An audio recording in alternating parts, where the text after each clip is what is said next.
তো hello guys, আজকে আমরা কুল মাখা করব। এই দেখো কুল, কালকে কুলগুলো পেরে রেখেছিলাম, মাখাতে ভুলে গেছিলাম, তাই আজকে কুলটা মাখা করব। দাঁড়া এ ভাই, বালতিটা সরা। কুলটা ধুয়ে নিচ্ছি ভালো করে। আমি তো ভুলে গেছিলাম কুল মাখাতে।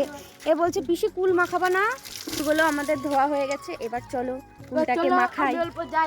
তো তোমরা তো দেখলেই বন্ধুরা, আমি কুলটা ধুয়ে নিয়েছি। তো আমি এখন পুতো দিয়ে এগুলোকে ছেঁচে নেব ভালো করে। আর রাজ এদিকে তুলছে। এখানে আমি নিয়েছি নুন, কাঁচা লঙ্কা, লেবু পাতা, চিনি, সর্ষে, এগুলো নিলাম সব কিছু, মানে যেগুলো লাগবে সেগুলো সব নিয়ে নিয়েছি।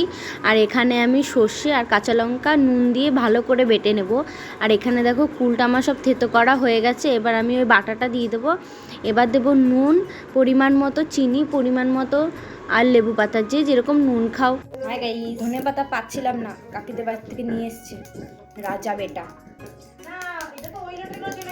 তো দেখো এদিকে আমি ধনে পাতাটা কুচু কুচু করে কেটে নেব আর উপর থেকে দিয়ে দেবো। আবার ভালো করে মিক্সিং করব।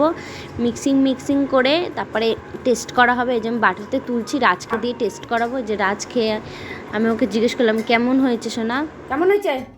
বলছে খুব ভালো হয়েছে পিসি। তো দেখো ফাইনালি আমাদের কুল মাখা হয়ে গেল। তো এই যে আমাদের কুল মাখা হয়ে গেছে, আমরা এখন খাচ্ছি। এবার কেমন হয়েছে? আমি তো খাইতেই পারলাম না। কেন? তোমার দিয়ে আসলাম তুমি, দে একটুখানি দে। এখান দিয়ে বৌদি নিল। দে, শুভ শুধু খাই শেষ করে ফেললাম। তো টাটা। এবার গরমকাল আসছে, তারপর তোমাদের জন্য আম মাখা নিয়ে আসবো। তো বাই।